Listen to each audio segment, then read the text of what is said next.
Hey everyone, and welcome back to Count Me In. I'm your host, Adam Larson, and today we have a special guest for you. I'm joined by Elizabeth Lotardo, author of the book Leading Yourself, to talk about something we all face: how to take charge of your own mindset, actions, and relationships at work, regardless of our job title. In this conversation, Elizabeth goes beyond the typical buzzwords and really breaks down what it means to lead yourself, especially during times of uncertainty and change. We dig into how to find purpose in everyday tasks, how to avoid burning out when work gets overwhelming, and even how to tackle those tricky relationships with coworkers or with your boss. So stick around because this episode of Count Me In is all about turning challenges into opportunities by leading yourself starting today. Let's jump right in.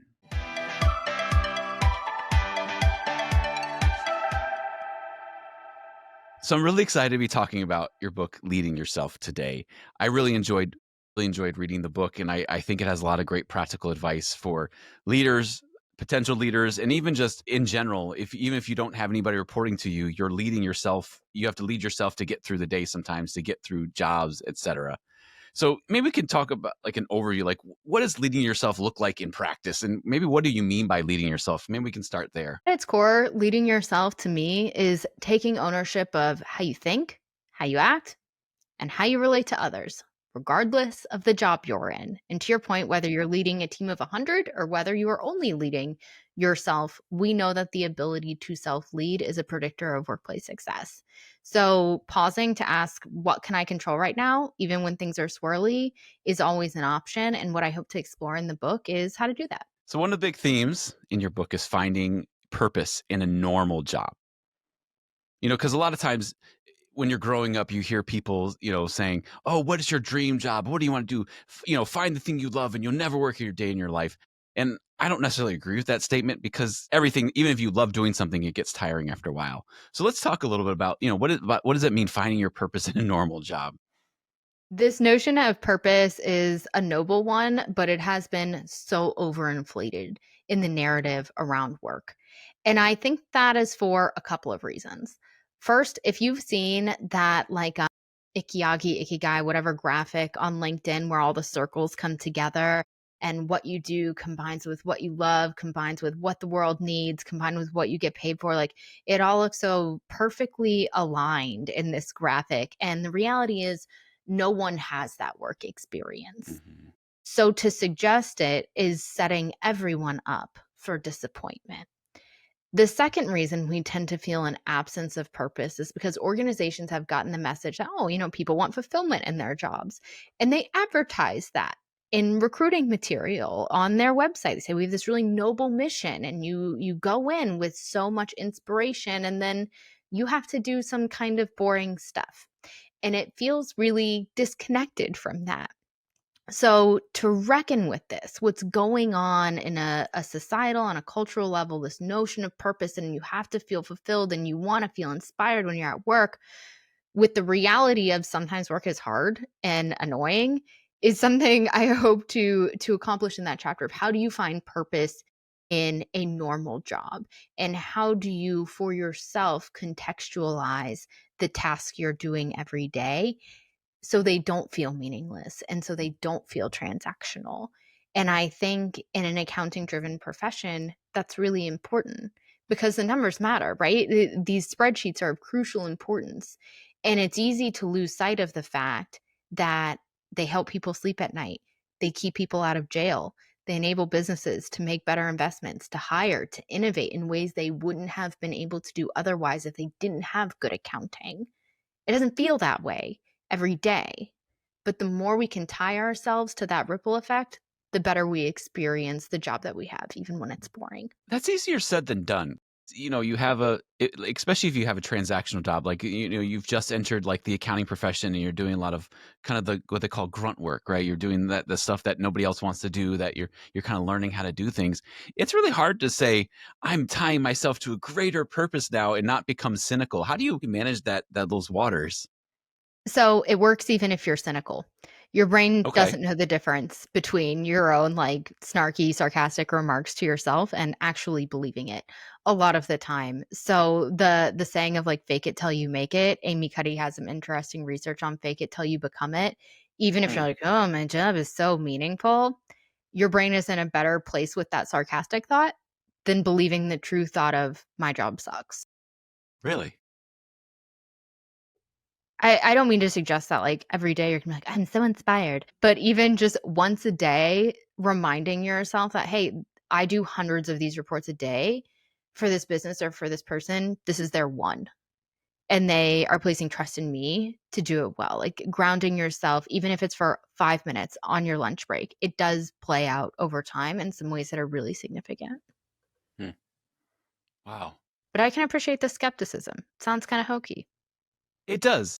And I think this is from somebody who's kind of become a skeptic the older I've gotten. And so when I think about these things, I always want to say, let's look at this real talk, because not every day is going to be I'm going to lead myself to do greater and better things. And some people can do that, but not everybody feels that way. And so how do you, like, I always struggle with, like, how do you overcome that? So, two things on that. I don't feel that way. I had to learn it, which is why I Mhm. was the right person to write this book, because I spent the early part of my career unhappy, unsatisfied, unengaged, and I thought that was everyone else's fault but mine. So I hear you. The second part of that is, let's say you don't have it in you, right? To trace your own ripple effect and inspire yourself. Read customer testimonials. They exist on your Mhm. company's website. They exist on social media, the good ones. But even reading that can fuel your spirit, even if you only partially believe it. So if it's feeling like, okay, I'm pouring from an empty cup, right? I'm skeptic. I don't really have a lot of inspiration to give myself right now. Let other people do that for you. Your company, no doubt, has case studies and testimonials that can, even if only partially, help you see your work in greater context. Yeah. So in your book, you kind of broke it into three different parts. You got mindset, behavior, and then working with others. What do you think is kind of like the most important, or not the most important? What do you think? Which of those do you think most people struggle with today, and why is that? I think people struggle the most with relationships at the end of the book, and then they struggle with behavior, and then they would say they struggle with mindset. And most people would approach the work in inverse order, right? Dealing with all the problems of other people, and then dealing with all the behavioral things that are wrong. And then maybe I'll be happy and my mindset will take care of itself. But what we know, what the research tells us, and our own lived experience is that the inverse is true. Only when you lock in your mindset and only when you really zoom in on your behavior is changing your relationships with other people possible. So, again, that internal locus of control versus external locus of control. If you read my book backwards, that is an external locus of control. To read it in the way I wrote it, that would be a self leadership focused internal locus of. How do you know which one you are? I think we're all kind of an external locus of control, Okay. even if we don't admit it. I know I certainly am, because it's human nature, right? We're Yeah. designed to look for threats in our environment, not to think True. about our own behavior and our own like childhood traumas and how they're showing up at work. Primally, we are geared towards an external locus of control and making sure like we're aware of every threat that's coming our way, but that doesn't make us happy. True. So when you're speaking about threats, it makes me think of, when you talked about quiet fear in your book. And so maybe we could talk a little about, how fear shows up in our work lives, especially because there's a lot of things we can't control in our work lives. Like you're maybe only over whatever your department is, whatever your team is, you may only be able to control those things, but there's a lot of, especially with how fast environments are changing currently. Right, and the narrative around workplace uncertainty isn't doing us any favors. Everyone is experiencing layoffs, whether it's you directly or whether you know someone who is. Every company is looking at uncertainty as it relates to technology and the economy. So this is all around us. And in a way, recognizing that it is that everyone is a little afraid is freeing because it makes it feel less like you're doing something wrong because you're nervous. Hmm. You have every right to be nervous. But reckoning with that and working through it is within your control. And we know that when you are able to operate in the face of fear, you make better decisions and you get more opportunities. The challenges, and I spoke about this a little bit, primally, we are trained to identify fear and latch onto it. Hmm. And our brain has not evolved at the pace our circumstances have changed, right? We're still in kind of caveman brain despite working in an office, which is really weird. So it takes proactive effort on your part to identify and proactively look for the upside in a situation. So, yeah, AI, for example, is changing everything tremendously. There's Hmm. predictions of a white collar recession because of this, and that 50% or more of entry level jobs will be eliminated. 30% or more of middle management jobs will be eliminated in the next 3 years. That is a terrifying statistic. Yeah. But let's force ourselves to look for a potential upside, an opportunity for ourselves in the face of that, right? So we know that's coming. What can we do now? This is our chance to learn new skills. This is our chance to get out in front of it and to diversify ourselves in terms of income. This is our chance to believe maybe that there's some opportunity for us that is meaningful on the other side of this. Sitting in the ways of all the possibilities that it could go poorly for us isn't really helpful. Like, it's what your brain wants to latch onto, but staying there costs you a lot. You're just talking about how there's a lot of changing happening in environments, and a lot of companies are shrinking, already shrinking in spite of what could happen in the future. And people are on the verge of burnout. Do you have like some tips and pointers for people who you can lead themselves through those moments? Because the fear is very real. And if you have more work piling on top of you, how do you kind of pick yourself up out of that in spite of everything that's happening? Yeah. How can you re inspire yourself and be optimistic when you're already burned out? I think is the Yeah. question, right? Yeah. So, some of this is going to be a mindset shift, and some of it is going to be really practical. I'm not gonna sit here and be like, "You can positivity think your way out of too many things to do," right? The reality is the volume of tasks has to decrease for you Hmm. to overcome burnout. There has to be more space carved out. There Yeah. is not a list of brain hacks that can reckon with too much to do, simply. So how do you do that?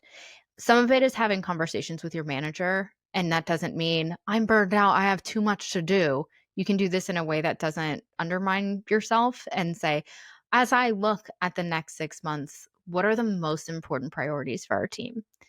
How do you think I can most significantly contribute to the objectives of our organization? I'm struggling to prioritize between X and Y. What do you think is most important?" Right? So this political subtlety of trying to push things off your plate is going to play a factor in reducing your own burnout. And I also think recognizing your part in it is crucial.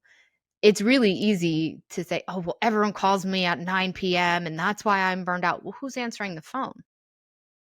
Yeah. And are you conveying behavioral patterns? Are you overestimating the consequences of not doing that? And taking a hard look in the mirror of what have you done to create these conditions and how can you undo it? So I want to talk a little bit about working with other people, because I think it's a big, we all work with other people, whether you are a single person, who has a single sole proprietorship, you have to work with vendors, or you have to work in a big organization. And a lot of times, you're not going to like everybody you work with. You're going to have annoying people you work with.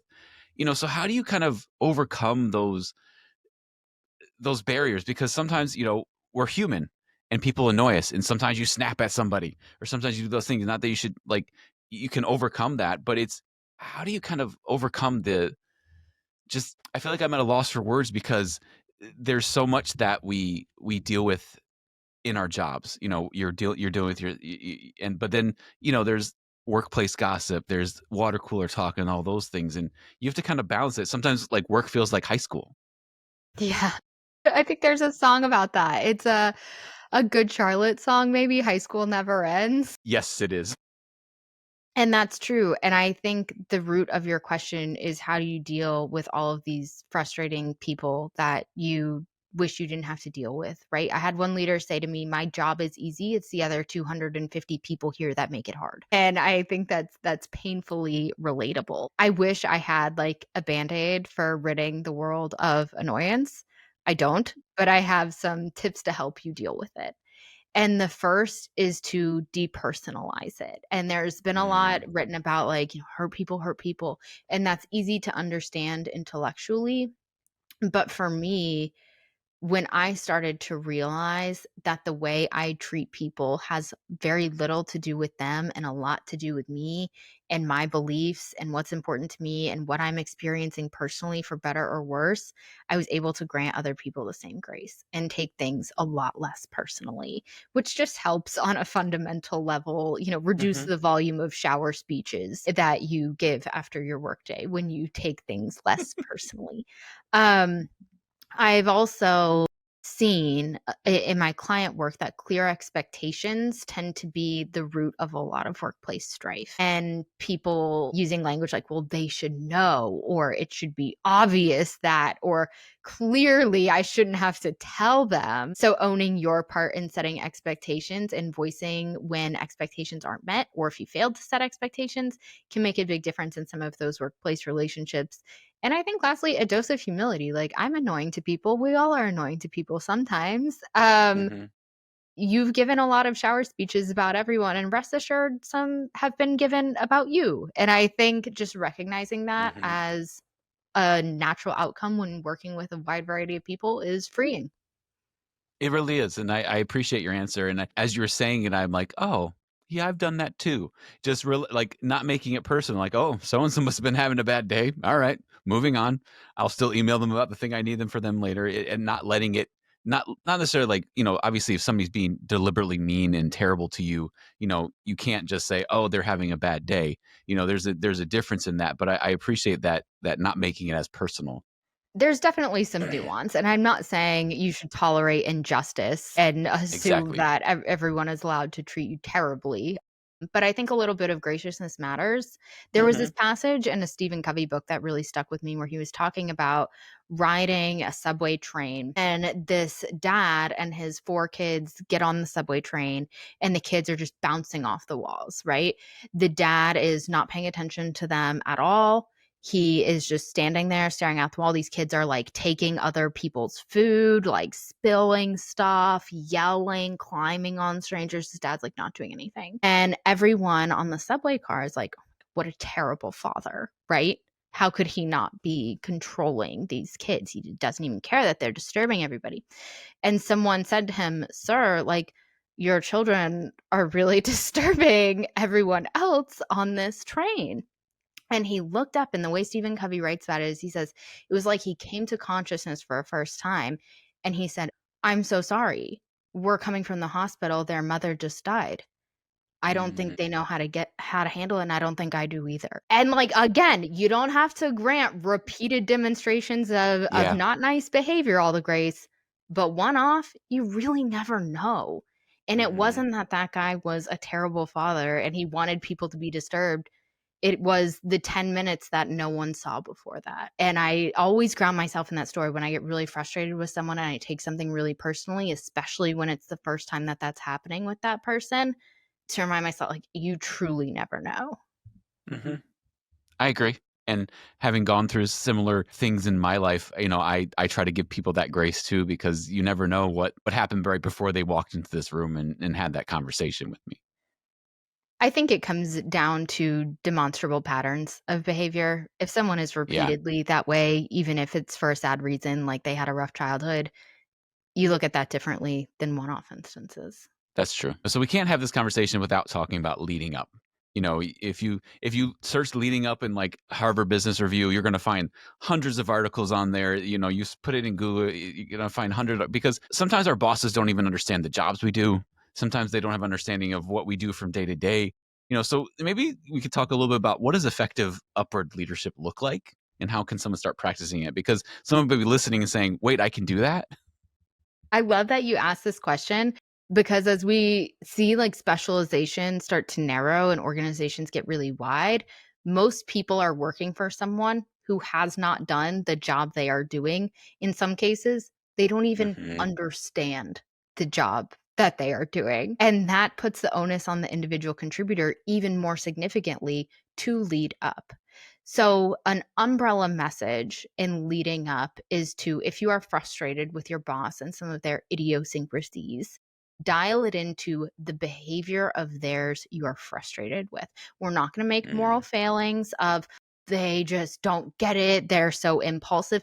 Behaviorally, what behavior are they doing that is impacting you negatively? Let's use a really common example. They're micromanaging. They're constantly bothering Mhm. you and in the weeds on your thing.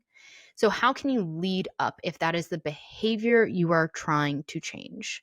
You can proactively set a check in cadence with them, even if it's a lot more frequently than you would like. You can Mhm. keep them in the loop to a degree where they get annoyed at you.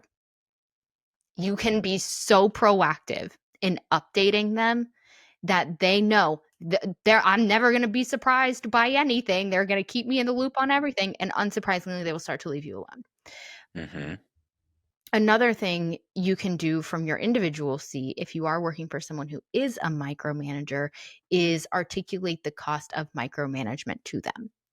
And I don't mean you're a micromanager and it makes me really frustrated and I can't focus. What I do mean is I'm really committed to this project that we agreed on. And to do this well, I'm going to need some big stretches of focus time.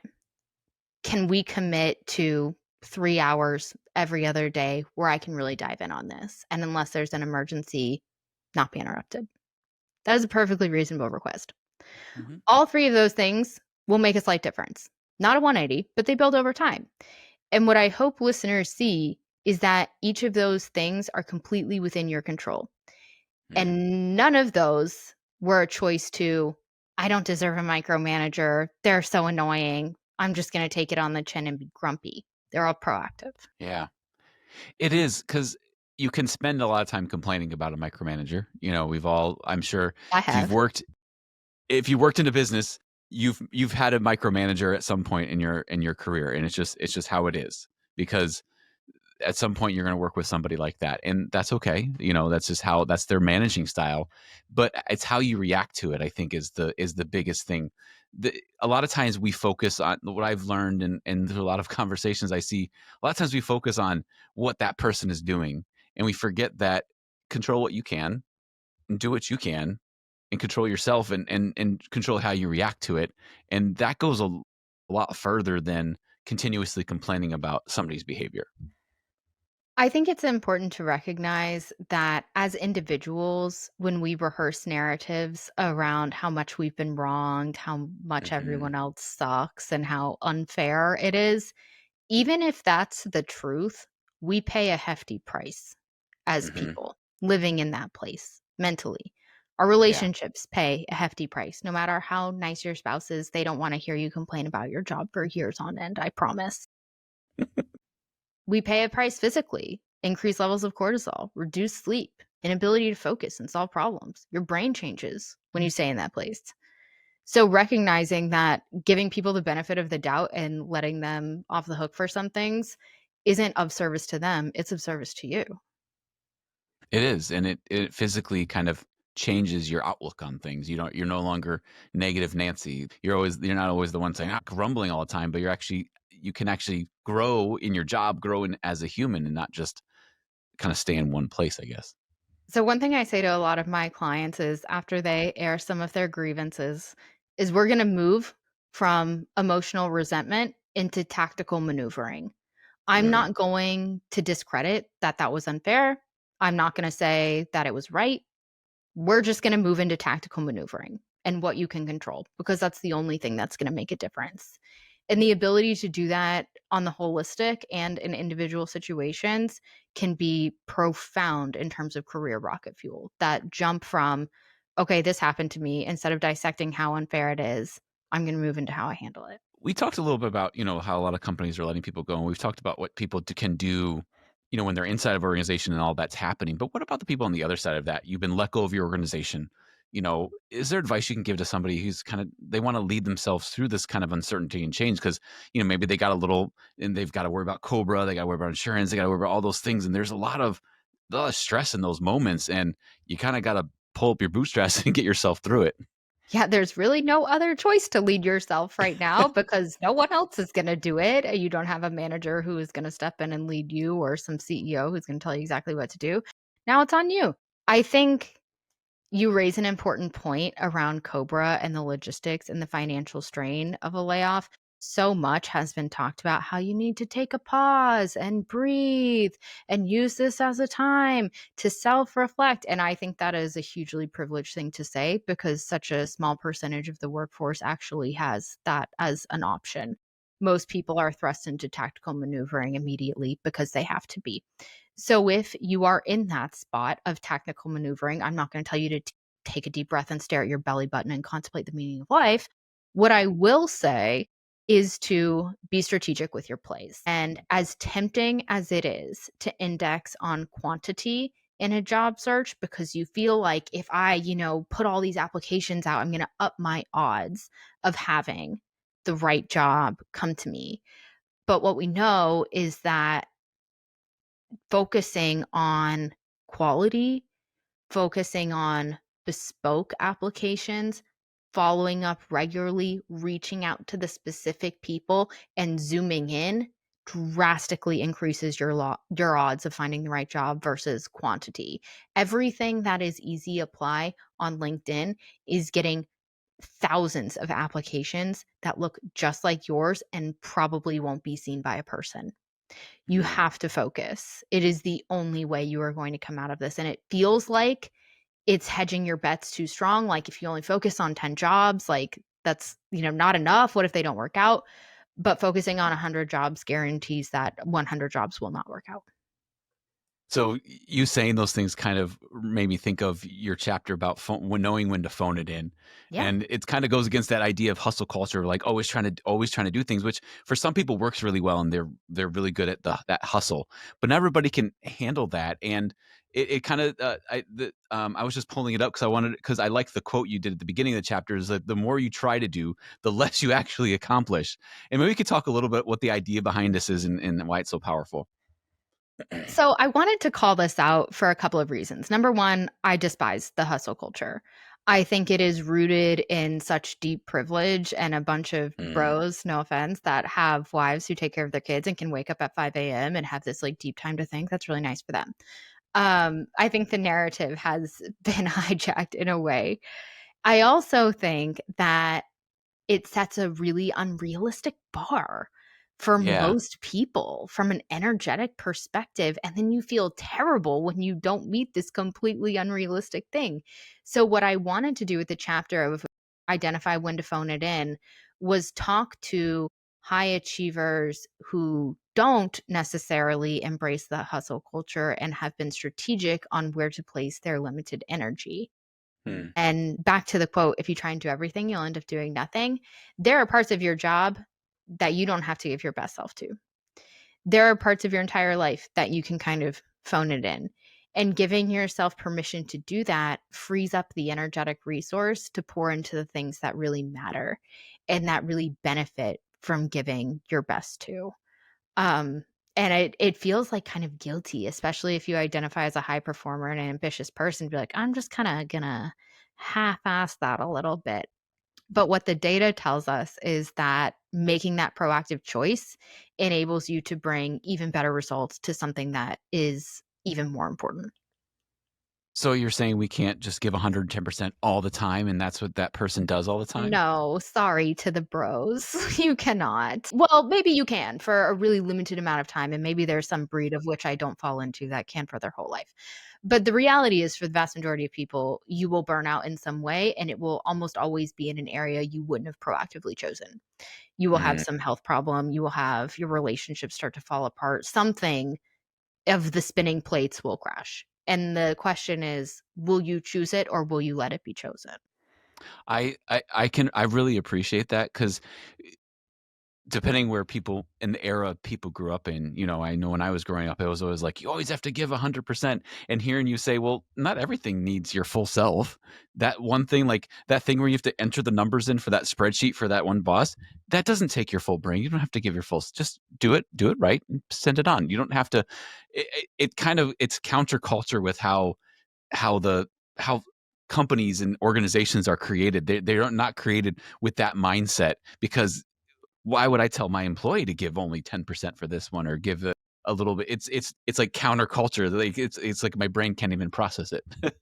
It is counterculture, but what we know is that it works because trying to do everything perfectly is really short-term gain. You're Yes. going to burn out personally or you're going to make a bad mistake professionally. It's unsustainable. Hmm. So proactively choosing that, you know what? I'll use myself as an example. I write a lot of proposals for client work. If I have a gut intuition that something isn't going to close, something about it just feels kind of off, the size of it, a conversation I had, you best believe I'm not fine tuning that to the billionth degree that I am the proposal I'm really excited about, and giving myself permission to be like, you know what? I'm going to work a lot harder on this one because I think it's more important. Yeah. Otherwise, I'm And going to so, lose both clients or I'm going to win the one I don't want.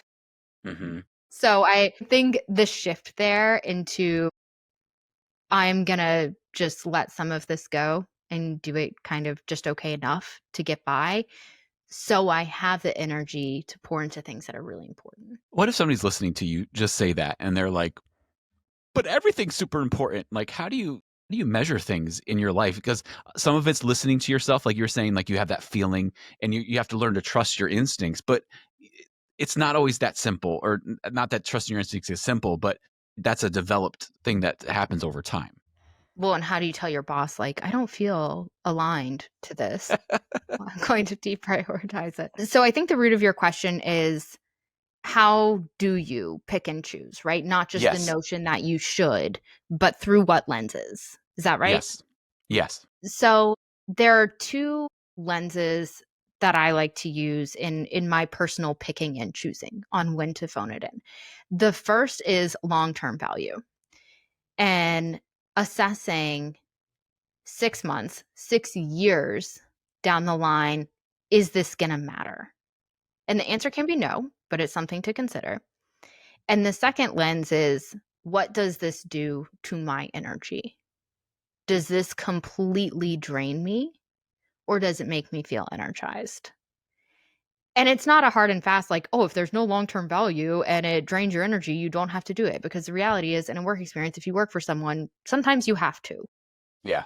But looking through those lenses, especially in the long term of your career, can enable you to make better moves on where you spend your time, what you raise your hand for, and what you want your next play to be. So I don't want to sit here and be like, oh, just pick and choose like where your energy is, and your boss will just have to get over it, because it's not that simple. But the recognition that we are at choice for where we put our intellectual horsepower is a freeing one. And it doesn't always show up in these huge, profound calendar blocks. It shows up in micro moments where you're like, you know what, that's going to go with some typos and people are just going to have to get over it because I'm working on this. No, I appreciate that. I really do. So, Elizabeth, this has been an amazing conversation. And I just wanted to, maybe if there's one thing that you want people to kind of walk away from, and as they're walking away, they can go to Amazon and buy your book. But, what's one thing that they can walk away and like, what do you hope that they can remember about be leading themselves? So I get this question a lot of like, when do you need to start leading yourself? And I think that question is funny because the reality is we are all already leading ourselves. The Hmm. question is, are you doing a good job at it? Um, Mm. and the sentiment I would leave people with is, even though times are swirly, even though everyone and every organization is facing huge uncertainty, even though there's some real challenges we are all reckoning with, you are not powerless, and you can pour into yourself. You can up your skill set in self leadership and you can create a different reality when you choose to. Not overnight. It's not a magic band aid. I can't right all the wrongs in the world, but you have the power to upskill yourself in a way that better enables you to deal with them. So you're not powerless. You spent 30 something minutes upskilling yourself. Let the journey continue and don't be too discouraged. Well, thanks so much, Elizabeth, for coming on the podcast. It's been great chatting with you. Thanks for having me. This has been Count Me In, IMA's podcast, providing you with the latest perspectives of thought leaders from the accounting and finance profession. If you like what you heard and you'd like to be counted in for more relevant accounting and finance education, visit IMA's website at www.imanet.org.